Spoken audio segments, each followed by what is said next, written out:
د امریکا ولسمشر جو بایدن به سبا د فلسطین او حماس مجاهدینو پر خلاف اسرائیلو ته سفر وکړي.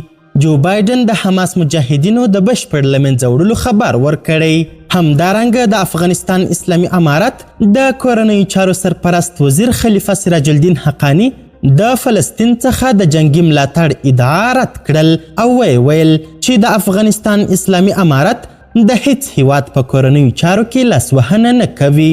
دا چې اسرائیلو ته د ولسمشر بایدن د سفر موخه څه ده؟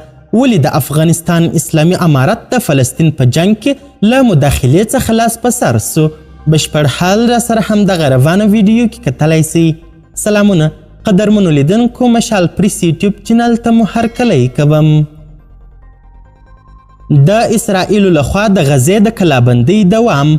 ولسمشر بایدن سبا اسرائیل او اردن ته سفر کوي. په داسې مهال چې د اسرائیلو لخوا د غزې د تړانګې کلابندي دوام لري، په پام کې ده چې د امریکا ولسمشر جو بایدن سبا د اکتوبر 18 اسرائیل او اردن ته سفر وکړي. په داسې حال کې چې دا ویره په زیاتېدو ده چې د اسرائیل او حماس ډلې ترمنځ روان کړکېچ ټول منځني ختیځ ته خپور نسي. ښاغلی بایدن به له اسرائیلي او عرب مشرانو سره وګوري.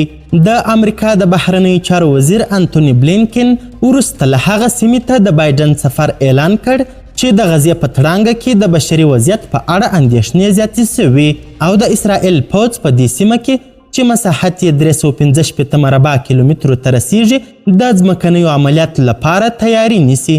د غزې په تړانګه کې د اسرائیلو هوایي حملې چې د اکتوبر په 9 پر اسرائیلو د حماس مجاهدینو له خونړي برید وروسته پیل سوي دي، نن هم روانې وې. اسرائیلو د غزې تړانګه کلابنده کړې او پرله پسې بمباري پرې کوي. د حماس مجاهدینو په برید کې شاوخوا 1400 اسرائیلي کسان ووژل سول او لسګونه اسرائیلیان برامته سول او د حماس مجاهدینو لخوا غزې ته ولېږدول سول.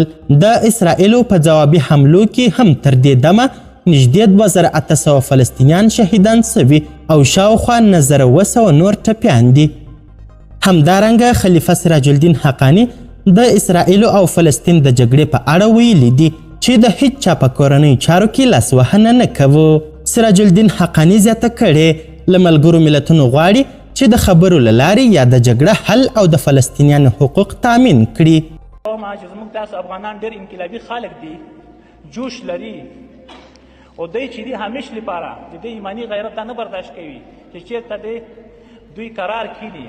خو زه تاسو ته دا اطمینان درکوم، ګورئ داسې اتلولي، داسې ازادي تاسو ګټلې ده چې موږ د چا په داخلي امورو کې مداخله نه کوي، اما د مسلمانانو سره ایماني خواخوږي لري.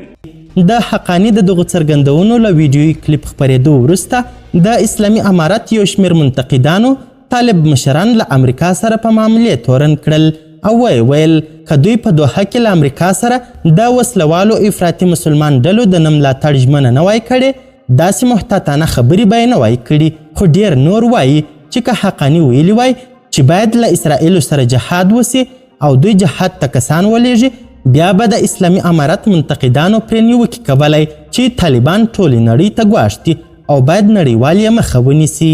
قدرمنو لیدونکو، د ویډیو له کتلو مو نړۍ مننه. د لا زیاتو او نورو لحظه پر لحظه خبرې مطالب لپاره زموږ همدغه مشال پریس یوټیوب چینل سبسکرایب کړئ. تر بیا او بلې ویډیو ښه وخت ښې چارې، د الله په امان.